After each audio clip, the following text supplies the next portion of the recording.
Get my notes right. Weekly scrap, number 48, Firehouse Vigilance.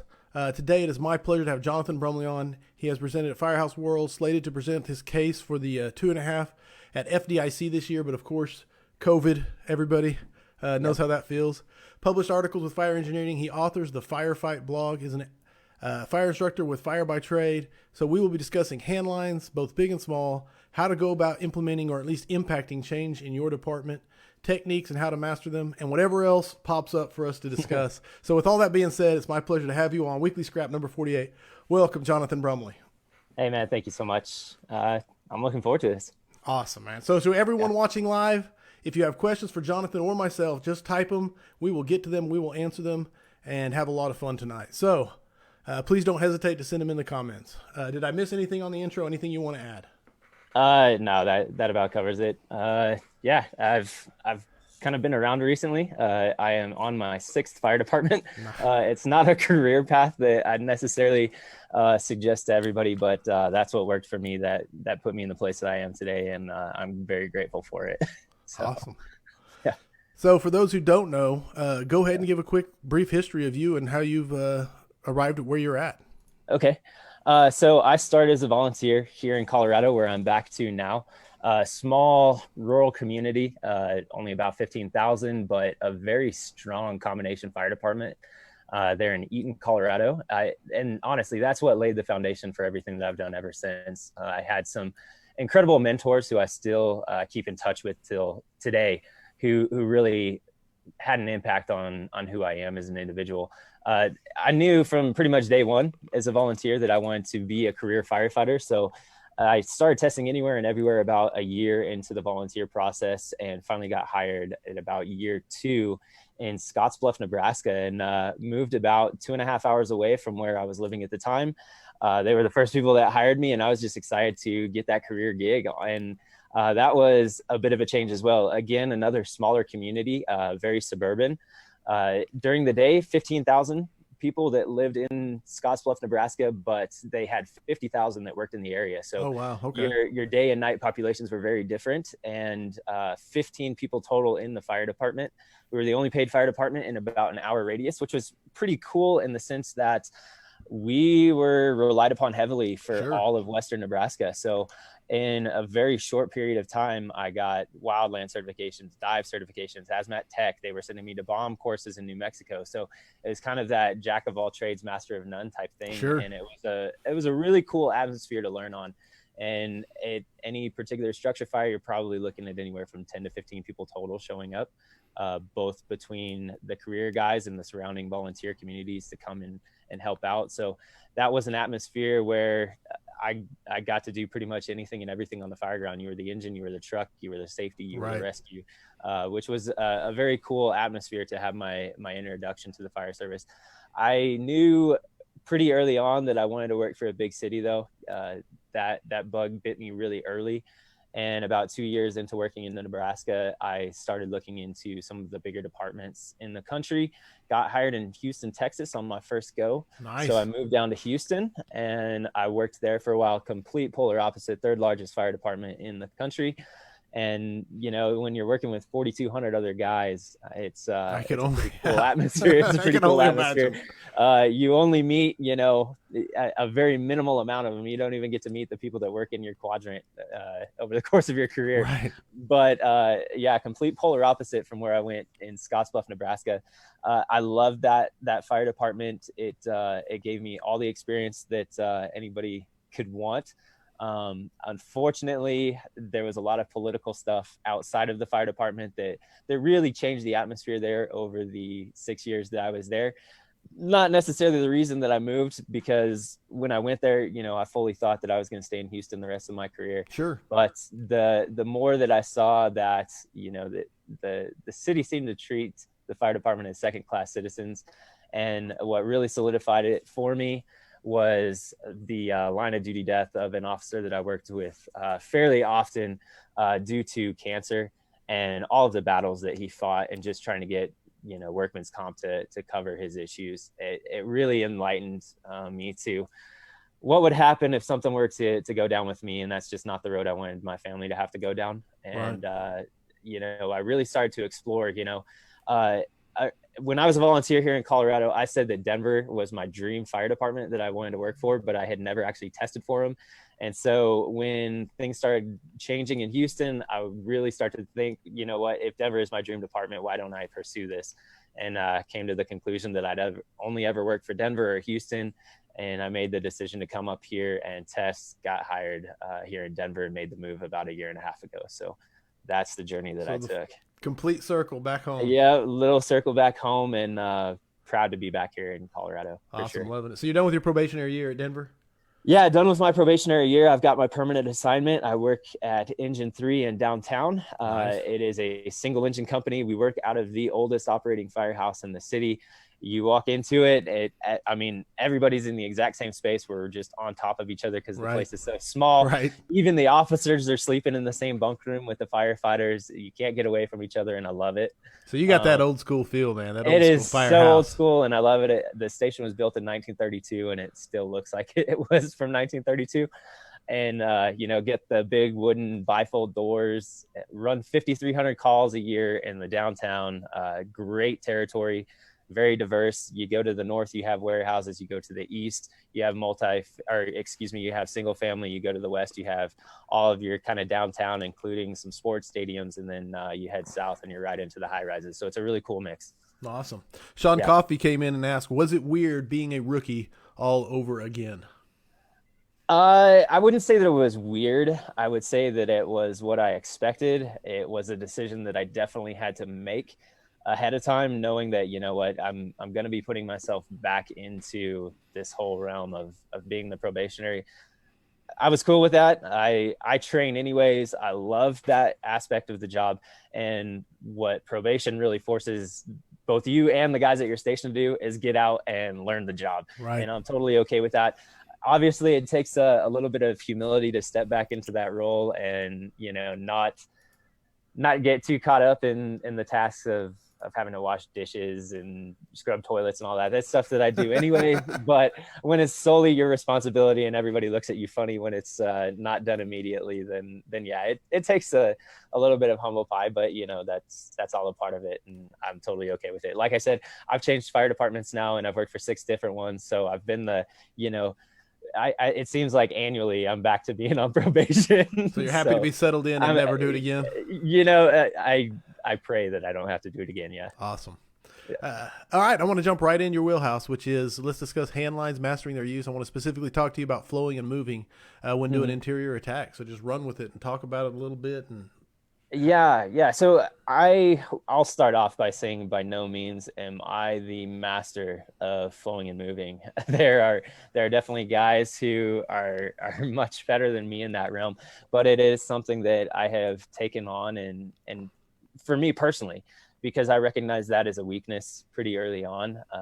When I started seeing these videos online of these guys moving hose lines down hallways and keeping the line open, that was something that was completely foreign to me because it wasn't something that was done in any of the fire departments that I was working absolutely. for.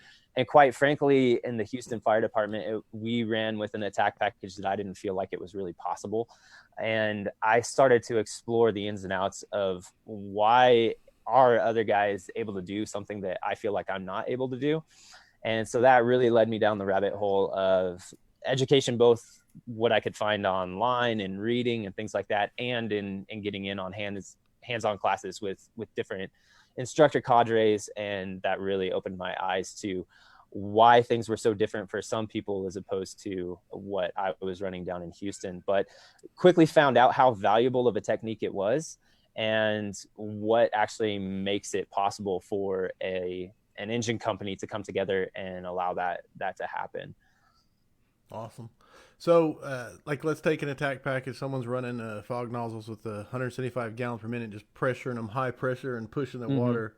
And they try to do the stuff that is on YouTube where the guys are pushing and moving easily, and they try to do it, and they're so frustrated because it does not. It's like, how the hell are they doing this?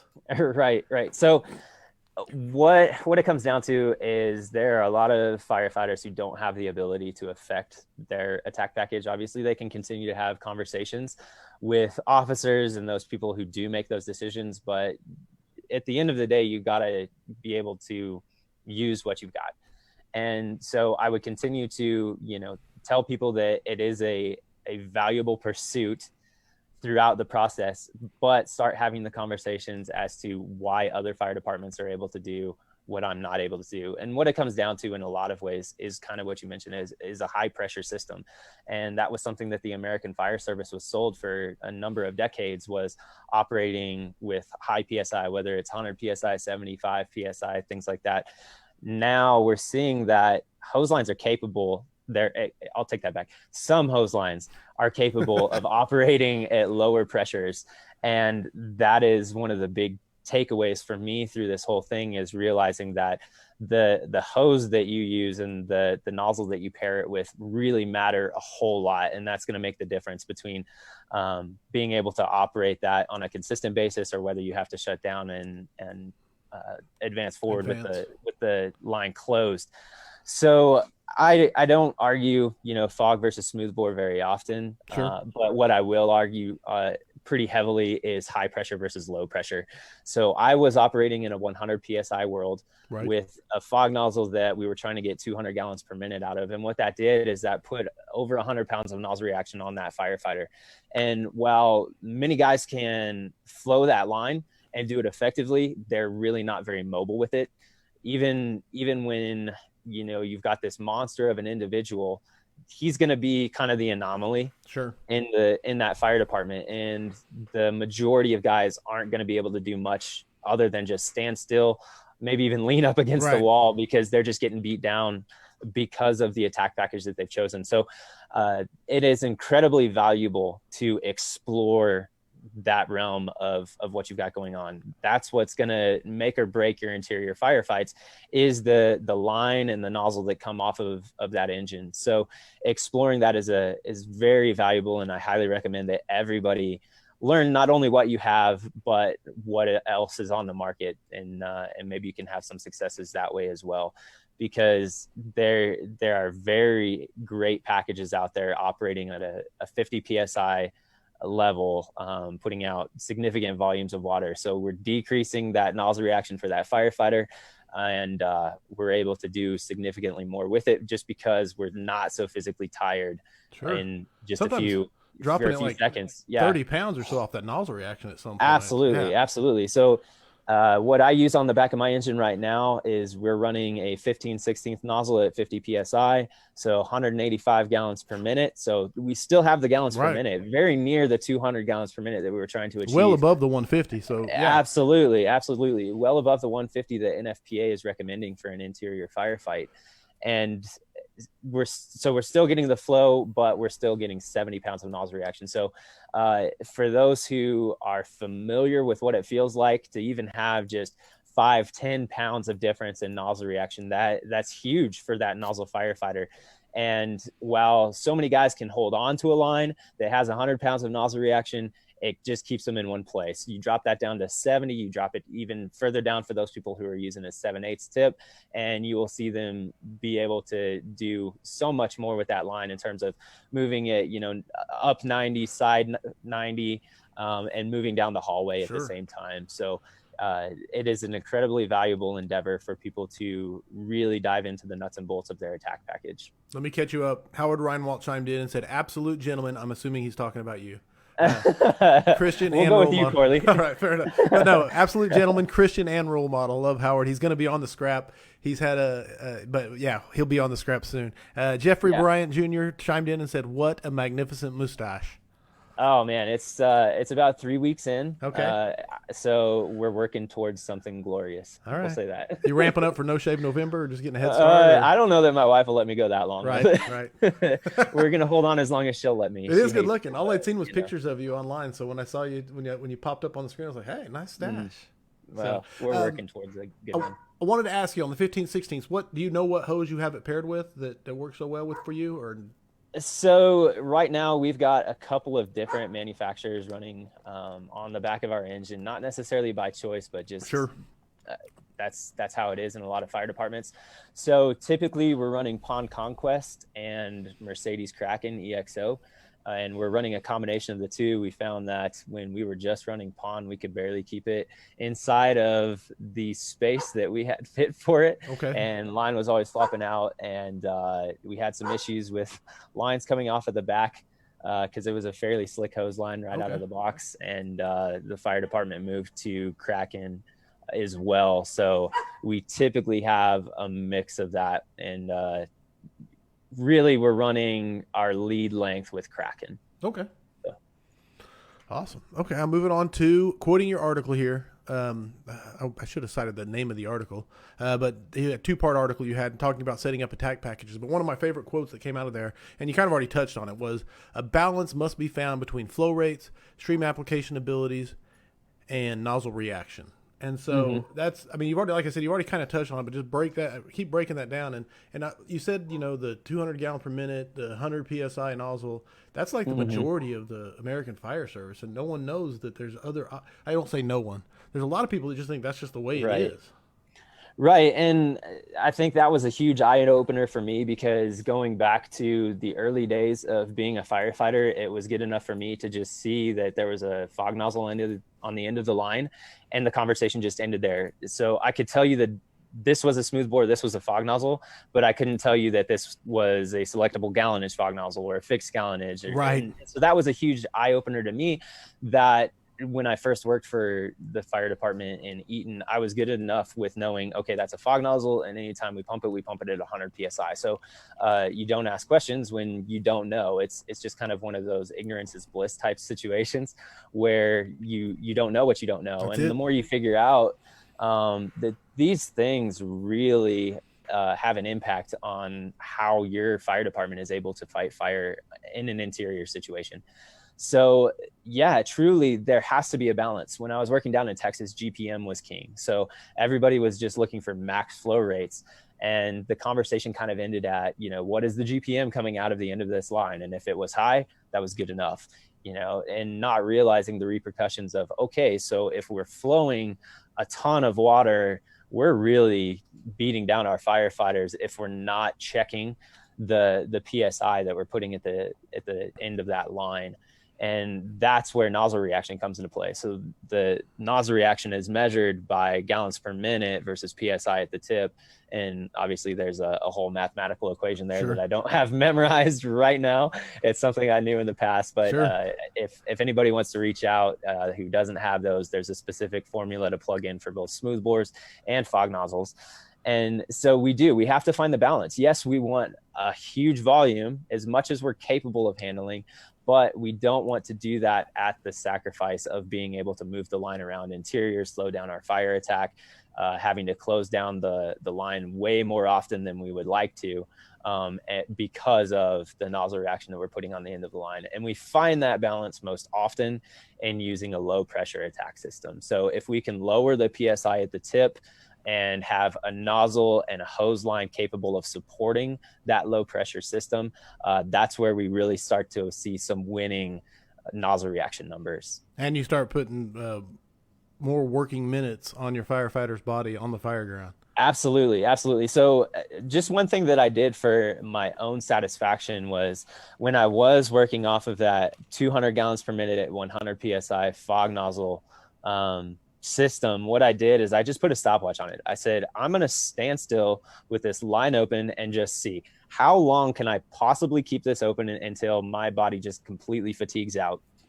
And granted, I'm not even trying to move this line around, just straight in front of me. And I was maxing out at just over 2 minutes, which for a fire attack, that may or may not accomplish something. But 2 minutes was my absolute max before I had to shut that line down. And granted, like I said, I wasn't moving this line around at all. So that's nothing that I would consider as effective water application. This was just sheer, how long can I do it for? How long can I absorb this nozzle reaction? Yes, exactly. And the difference then in moving into some of these other attack packages is I've gotten to travel a little bit, and as I've gotten to play with different manufacturers' products, you notice that 2 minutes is now nothing when you're dropping that nozzle reaction down.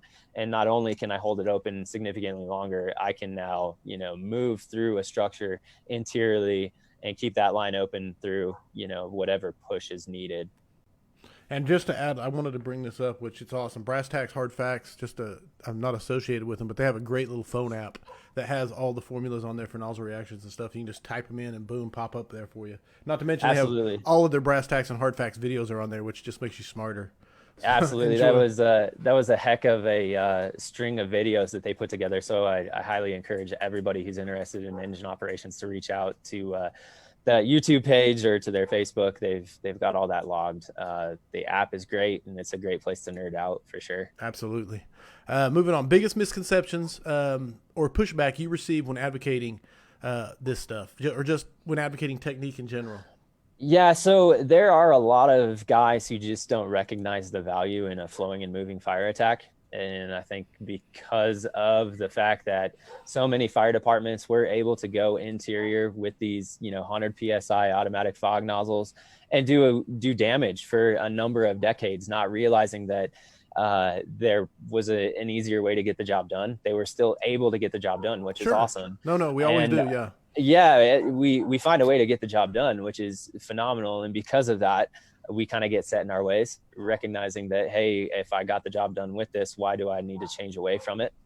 And because their, comfort level is, more of a hit and move type fire attack, a lot of people don't really want to hear about flowing and moving and why they need to. Right. But I think that we're finding through a lot of studies that there is so much value to keeping that nozzle open as we're moving through the structure. And hopefully guys are able to, put ego aside, recognizing that there's probably a better way to do it.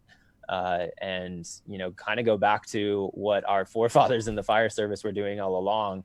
And we kind of stopped doing because things like gear got better, our nozzles changed. And kind of prevented us from keeping that line out. Not necessarily prevented us, but we were able to get away with not doing it. Right. Yeah. So that was one thing. The other thing is I've worked in several fire departments where the comfort level is with 1 3/4. And so why not pull multiple 1 3/4 is the other thing that I get a lot in terms of, why not pull, one big line as opposed to multiple little lines? And there's a lot of misconceptions, I feel like, in pulling big lines. And a lot of that probably stems from having very, very high nozzle reactions.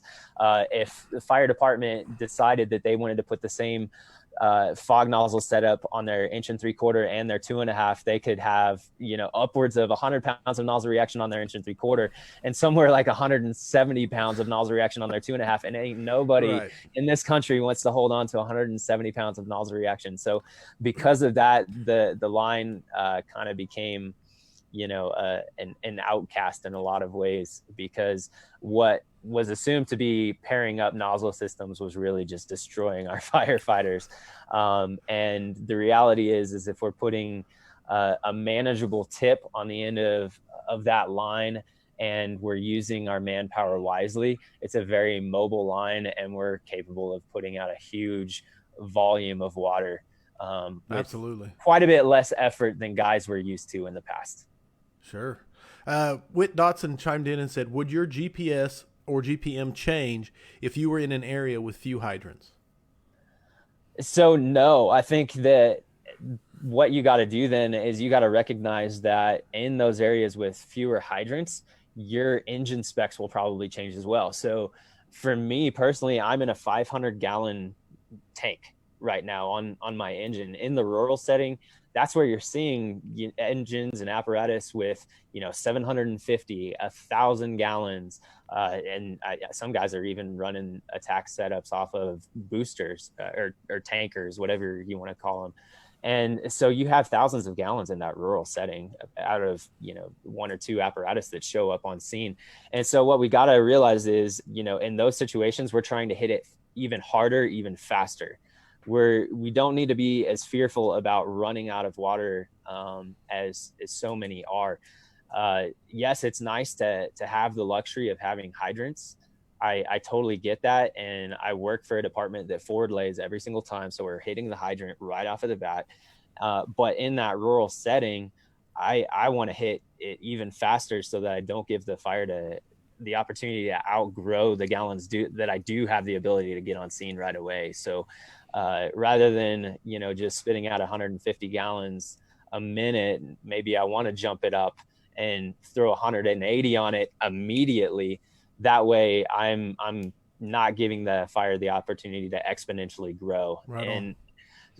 For so many of us, our fires are going out, especially in a single family dwelling, within 15 to 20 seconds of us getting water to the seat of the fire. So you think about that in terms of gallons per second, and if we're throwing 3 gallons per second down the line onto the fire within 10 seconds, we're really not flowing that much water. So Right. I think that because we're so used to having the luxury of having hydrants nearby, guys are scared to operate without it. But tank water attacks are huge, and they're incredibly valuable. Incredibly effective, I know, right? Yeah, incredibly in the single effective. family setting, yeah. In the single family, yeah, obviously the bigger the structure, the more worrisome things become. But that would be the case whether or not we had hydrants. It's worrisome even when you do have a hydrant right next door. So especially on your smaller 1 3/4 fires, tank water attack all day, get it done, and get it done now.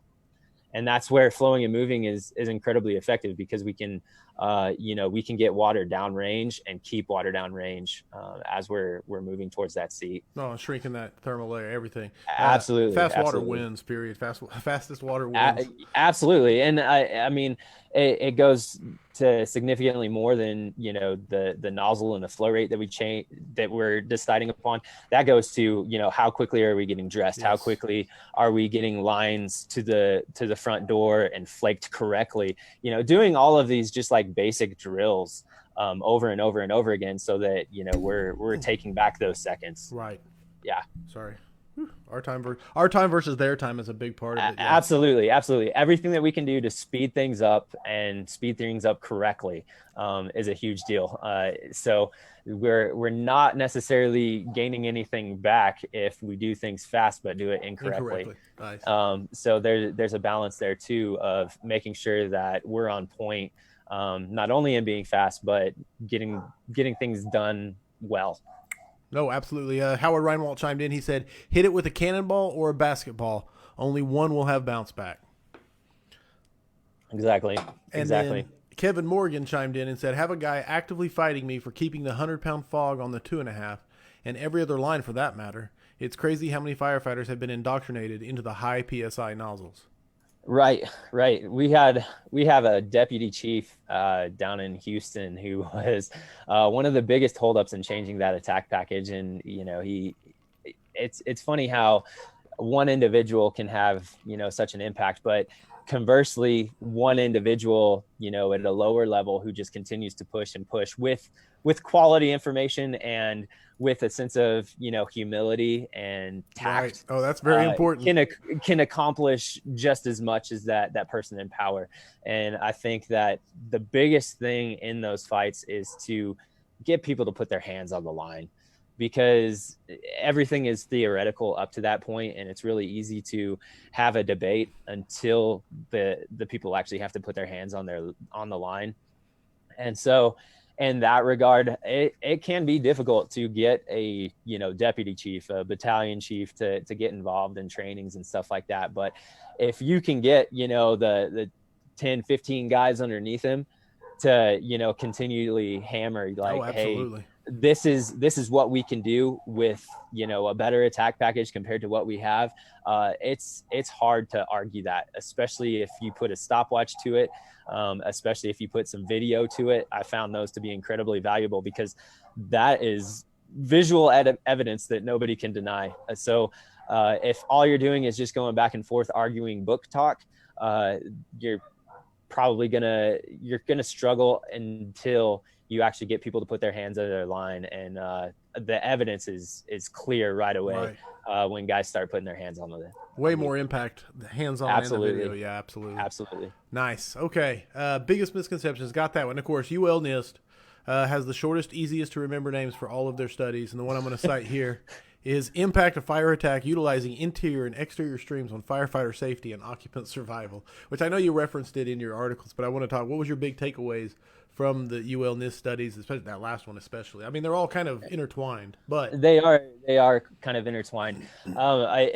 It's been a while since I've read them, so sure. there's definitely some talking points that I probably am going to skip over here a little bit. But big things is that every time we're shutting down the line, there's a huge opportunity for the fire to rebound with just as much fervor as it had before we put water downrange. And so it really showed the value of keeping the products of combustions from coming back on top of us by keeping that line open.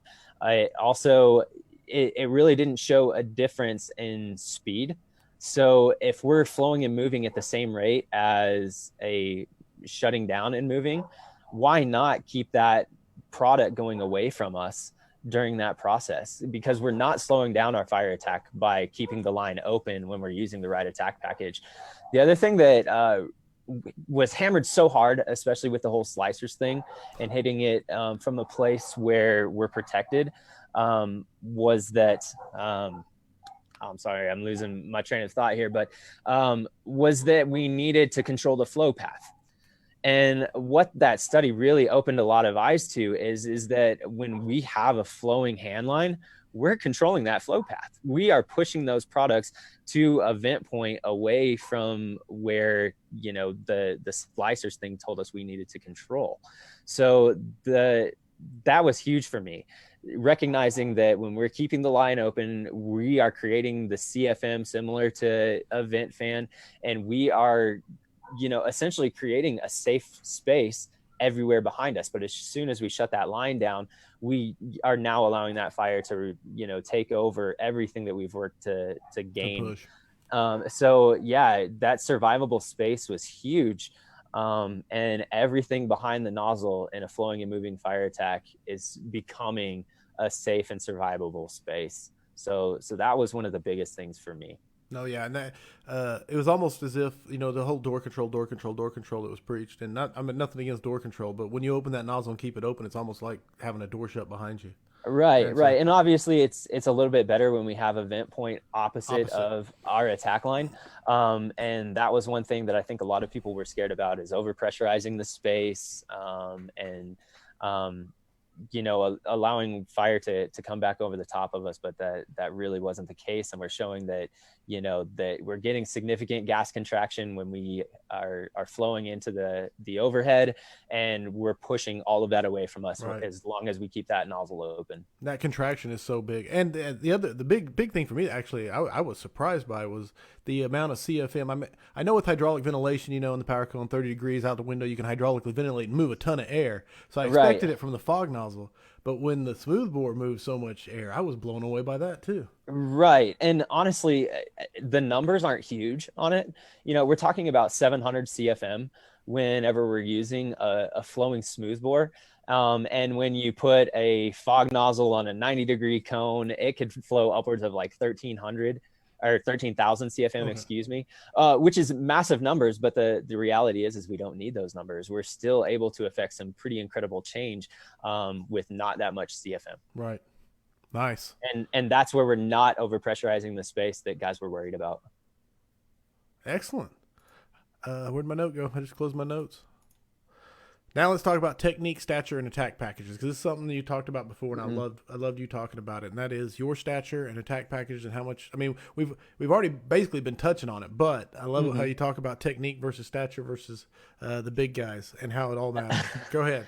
Yeah, so I think what you're referencing is and I have no problem sharing. I'm 150 pounds, and I am by no means the biggest firefighter on the fire ground on any scene that I go to.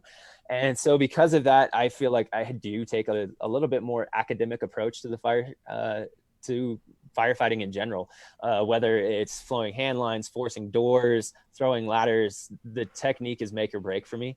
And so I have dug into the nuts and bolts on many of these things, because I'm gonna just get run over otherwise. And what I found is that, the more I dive into the technique and I drive home the value in that, the the more I'm able to keep up with everybody around me. There's always going to be guys who can just run circles around me. There's guys Right. at my Yeah. station who run circles around me. And I don't think that that will ever change, but I feel like that at least, keeps me in the realm of being an asset to my fire station and to my fire department. And so I highly encourage guys to seek out, the technique of whatever task they have to accomplish. And it goes so much more than just beyond hose lines. But what I found is that in my journey of, seeking out how do I do this job better especially as a nozzle firefighter, Right. Watching videos didn't cut it for me, because there's so many little nuances that can make or break things for me. And where my eyes were really open to that was through nozzle forward. And Fields, yeah. I watched quite a few videos of guys flowing and moving, and then I wasn't able to replicate the same thing. And then I finally took the class, and it would just be like one little tweak where, my hips weren't squared quite the same way, or maybe my hand position wasn't quite where it needed to be. And we're talking about a matter of inches in terms of like hand placement, things like that. And those were, make or break things for me and being able to keep the hose line open. So seek out individuals who have the technique down, and continue to find that knowledge, recognizing that if you have weaknesses, it's okay to reach out to other people to help you through that. And I hope that you do that, because that's a benefit to everybody when you take a step back, realize, what, I'm not strong in this particular area. I see that other people are. How can I get on their level? Sure. And obviously it's reps. It's going to be, putting in a lot of time and a lot of effort. But the more instruction you have in those areas from people who know what they're doing, I think your reps and your time will be more valuable. Absolutely. I like it. And that takes some humility to realize, hey, this guy knows it better than me. I'm going to go Absolutely. Yeah. Absolutely. And that, honestly, that was one of the biggest reasons that I have enjoyed jumping into some of the instruction, is because I recognize the value in the technique and being able to pass that along to other people. But as well, that keeps me accountable, because if I'm not up on the things that I'm trying to teach, people are going to be able to call me out on it. And so that forces me to continue to perfect my craft, and to, make sure that I'm continuing to daily put in the reps as well, and maintain that level that people expect. Just that accountability, man. That's awesome. Yeah. Yeah. All right. You've moved you've been at 6 departments, but at least 3 major changes, 3 different states, and one from, like you said, the 3rd largest department in the country. I want to just kind of pick your brain for everybody out there. How did you know it was time to go? And what advice would you give others who are thinking about it, just in that boat, basically? Give them your unique perspective, is basically what I'm saying. Yeah. So as far as how did I know it was time to go, there's a lot of conversation that has to happen with the people that you love. I can only imagine. Leading up to that, there's a lot of that has to occur. So that should be step one, making sure that your priorities are straight. Because if it were just up to me, I would live at, the fire station 7 days a week. Right. I love the job that much that who cares what they pay me? I'll just stay there. But you got to make sure that you take care of the ones that you love. And that was a lot of what drove me to moving this last time, was partly taking care of them, but also making sure that I continue to progress in my career. I was looking at driving an ambulance for, about 3 years. And I really kind of took a step back to figure out, is this the move that's right for me to progress as a firefighter? And at the end of the day, I wanted to be a firefighter. And so that's kind of what drove this last move.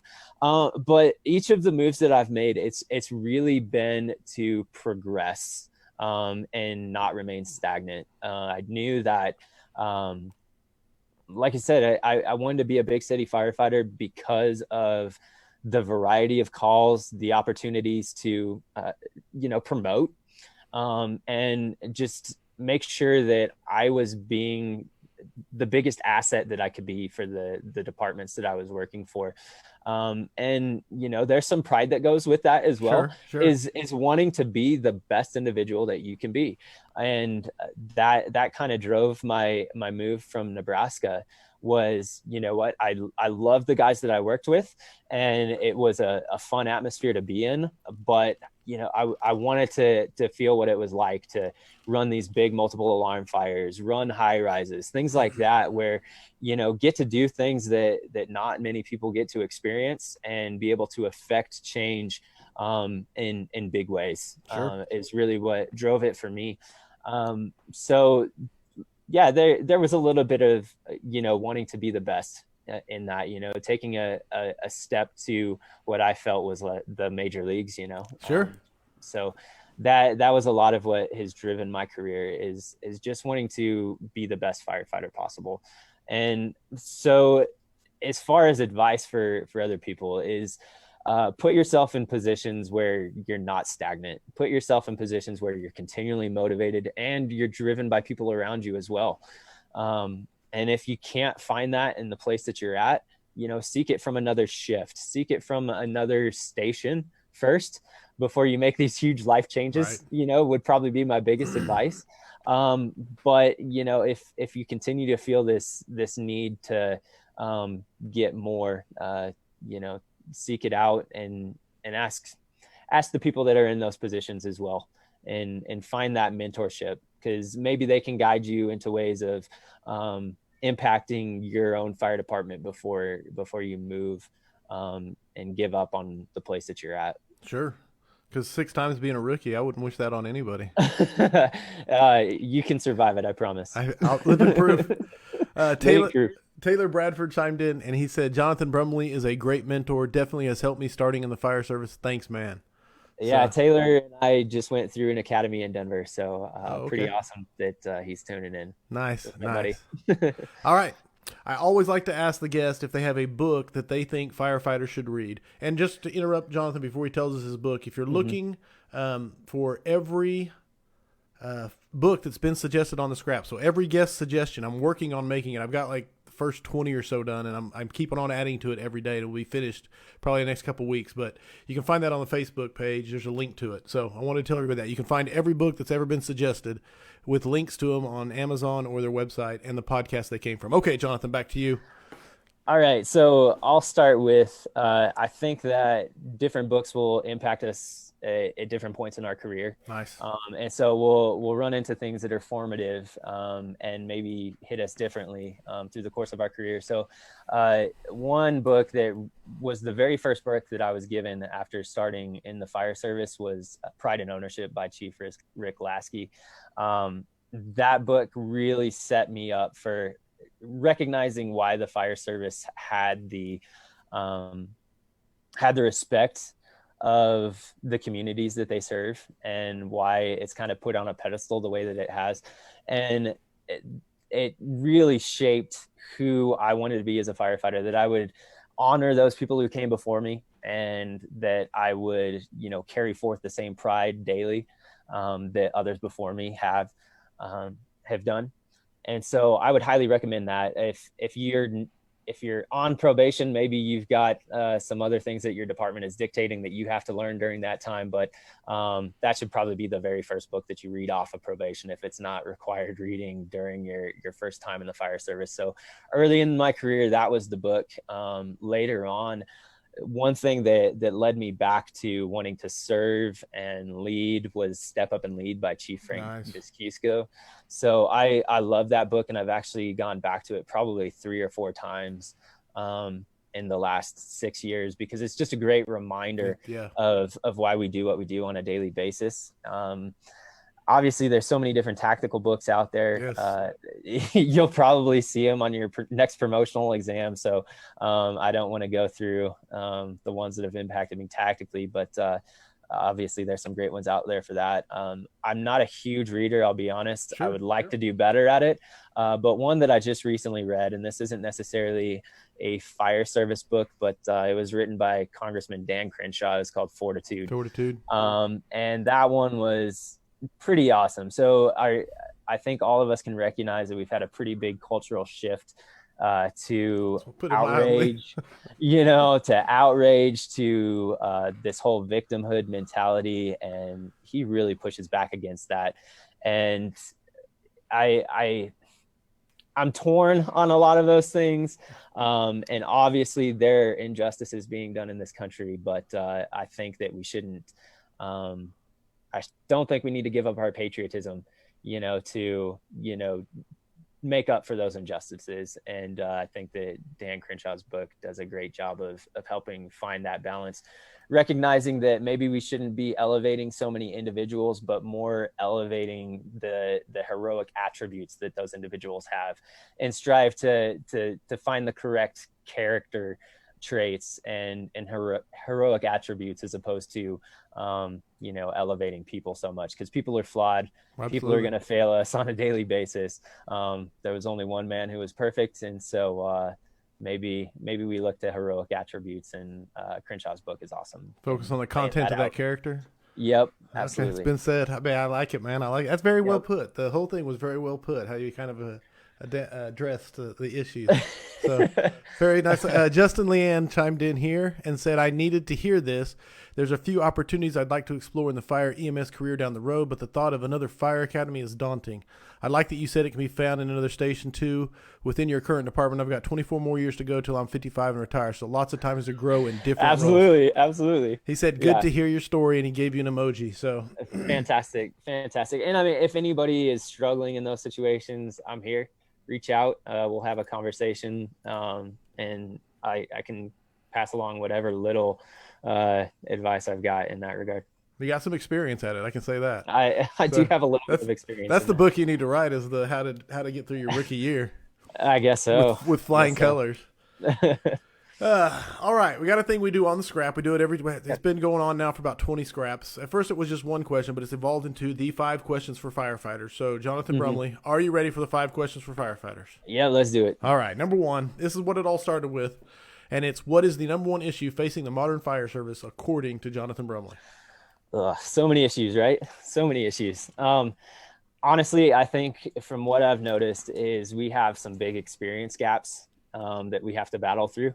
The guys who have the time on the job fought more fire. Let's just be honest. They fought so much fire.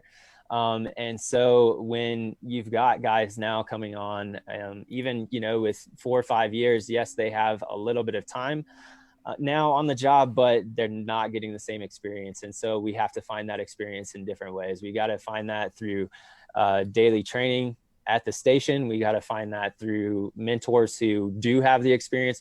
We got to find that through traveling outside of our fire department, if we're being completely honest, because our fire departments just don't have the training budgets. They don't have the ability to let rigs go out of service to set up these big elaborate, 100%. Trainings and stuff like that. The training that you can get in one weekend at a conference is worth, an entire quarter's worth of training of on shift work, maybe even more than that. I think you're being generous. Yeah, I would say you're being very generous. I mean, honestly, you go and do, 4 or 5 live burns on a Saturday at one of these outside conferences. That might be more than you do in 3 or 4 years at some fire departments, if we're being completely honest. No, 100%. Obviously, the rookies get a lot of live burns, but then the guys who are on the job, they just get left behind, especially in the bigger fire departments. I've noticed. So yeah, that's where I have really found so much value is traveling and getting out to some of these more regional conferences. They're everywhere. They're pretty much every single weekend when it's not 2020. Right. Yeah. So seek them out, and hopefully 2021, there's a whole lot more. A little bit of a resurgence. There's a lot of pent up crossed for that. A lot of pent up training. So yeah, like I said, I think experience gaps, and we got to take it upon ourselves to make sure that we are not letting, those 30-year guys get out the door without passing that along, and that we are okay with, just sitting back on the recliner because, we're not being toned out at that minute. Right. Yep. Nice. Nicely said. Max points. I like it. And the points are arbitrary. Number 2, what is the thing you are most excited about for the future of firefighting? So I think what I'm most excited about is the convergence of information and how our tactics are going to change. I think that the more information that we get, the more, aggressive that we can get with our fire attacks. We can safely do our job because we know how things are going to be impacted on the fire ground. And also kind of along those same lines, it doesn't necessarily just relate to fire attack. The more we can see what others around us are doing. So, seeing guys on social media masking up with gloves on, right, seeing how fast they're stretching their hose lines, or how they're throwing ladders, or even how their department operates culturally, that information is widely shared now. And it's exciting to see that spread. So when one guy posts a video of him masking up in 10 seconds, you now have guys across the country battling him to beat his time. And so you've got guys now who are like, oh, 10 seconds, man, watch me do this in 7 seconds. Right. And so that's incredible that there's that kind of encouragement and motivation is information is shared and not hoarded internally. No, and you're not going to get that sub 7 without some serious sets and reps. No. I'll be the first to admit that I have not put in the effort that I needed to, but reaching out to some of these guys, I'm sub, we'll say 13 on my best. Nice. So that's a challenge that I need to do better at. We'll say that. Greg Wyant said, yes, absolutely, outside your fire department. He said do become stagnant, but I believe he meant don't. So we'll give him, I'll do the live edit and say don't become stagnant. I try not to be stagnant. Number 3. Try not to be stagnant. Best rank or position to be in the fire service. Oh, man. And I can only probationary firefighter is not allowed as an answer. So even if it was allowed, I wouldn't say that was the place to be. So my career path has kept me as a backstep firefighter. So that's really all that I can speak to. Sure. I love that position. I've been riding backwards now for 12 years, and it's phenomenal. I have aspirations to promote. I've acted as an officer in several departments, and I think what's appealing about that in a lot of ways is you have the ability to dictate how your day is going to go in a lot of ways. So, when you have an unmotivated officer, that's hard to be a backstepper, and you end up by yourself behind the station a lot, flowing water by yourself in those situations. And it's a lot more fun when you have buy-in from the whole crew. 100%. And the company officer drives that a whole lot. So I look forward to the day that I have the ability to do that. And they get to be on the task level. So I love being a firefighter. That's the best, but a close second would be that frontline officer. Being able to create that microculture at your station, your shift. Yeah, being able to drive culture, being able to dictate, how the engine's set up, how the day is going to run, and making sure that everybody's motivated. Awesome. Love it. Okay, number 4, best advice you have ever received. Best advice, I've gotten it in many different forms, I feel like, and it's hard to pinpoint one, but one that sticks out is like the day that you stop learning is the day that you should probably stop being a firefighter. Love that. And Love that. Obviously there's a bunch of different variations to that, but there are so many different aspects to this job that all it takes is, just moving to the seat next to you or the seat in front of you to get you out of your comfort zone. And so there's never any reason for you to give up on learning and doing this job better, because it's so valuable. So like I said, I ride backwards, but I drive pretty much once every 3 days, just the situation that I'm in right now. Right. So I got to be just as good of an engineer as I am a firefighter in my current role. And, like I said, if they move me over into the right seat next to it, once again, out of your comfort zone, you got to be on point tactically. You got to be on point with being able to relate to the people that you work with. There's so many different aspects to this job, and there should be no excuses in why you're not continuing to learn. Love it. Love it. So one of my chiefs that retired said the day you stop learning is the day you retire. And, like you said, a lot of variations on it. And he lived it, because up to the day he left, and he said, I'm done. I'm hanging it up now. So. Yeah, and I think you see guys like, Mike Dugan and Dennis Laguerre, guys like that who you just look up to as just these, huge forces in the fire service, and yet they're the ones still in the backseat at the conferences, or even sitting up front in the front rows at these conferences taking notes. Yeah, that's the impressive part. Trying to learn, as much as they can, even though these guys are retired now. Right. So that is just incredibly powerful and sticks out to me, and that's the type of person that I want to be as well. The passion of that hungry mind just has to be fed. Yes, I love it. All right, number 5, heavy fire and tenable space. Would you rather be assigned to the nozzle or first in on VES? No question, nozzle. Nozzle, man. Nozzle. Okay, go ahead. So, I mean, there is nothing better than making a push down a hallway and affecting change. Like I said, the nozzle creates tenable space, and so yes, it's amazing to dive into that window with fire charging out of it. But at the same time, why don't you just go ahead and make everything better for everybody, and let's put that fire out. Let's save all that space so that we can save everybody else in that occupancy as well. I'm all about the nozzle, man. Love it. Hey, yep. Good answer. It was funny because when I first did that question, like everybody, and everybody's different, so everybody has their passions and things like that. But like the first 6 answers were all VES. I'm like, well, I got to come up with a new question if everybody's gonna have the same answer. And I think it was Jason Hoffman finally broke it and he said, no, the nozzle. I'm going to create space with that nozzle. Absolutely. And so now it's about 50-50. So the nozzle's making a comeback. Yeah, grabs are awesome. I'm all about grabs, but let's make the grab on the nozzle. 100%. Love it. Hey, best place to contact you, reach out to you? I'm on Facebook, so hit me up, just Jonathan Brumley on Facebook. I check my email as well, j.brumley, my last name, 33@yahoo.com. My phone number is 970-405-8963.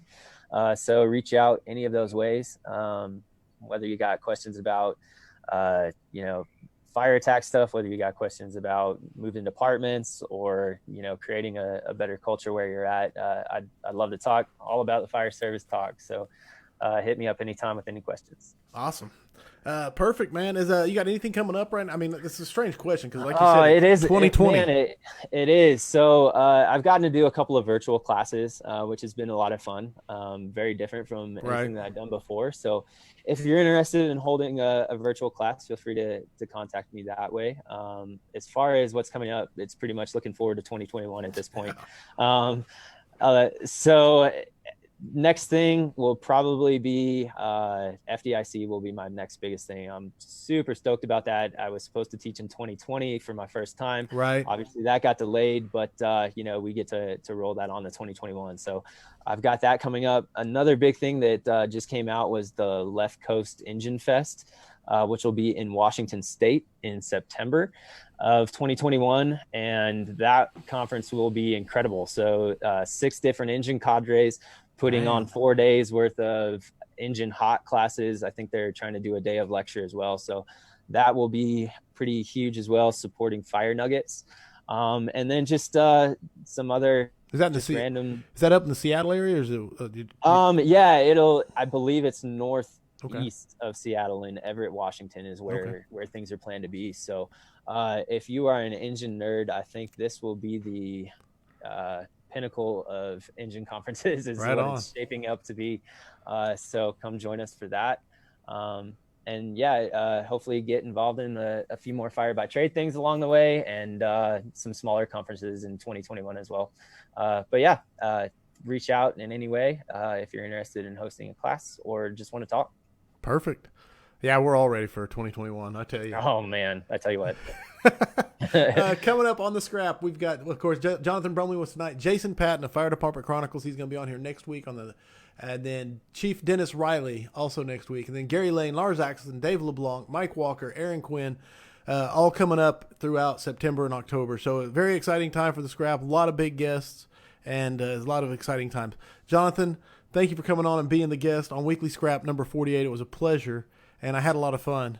Oh man, thank you so much. It's been a great time. Thank you, everybody, for watching. Thanks for the questions and comments. It makes it so much fun. For everybody watching, I hope the tone stays silent unless it is burning. Stay safe out there. All right. See you guys. Thank you. Thank you, Jonathan. Yep.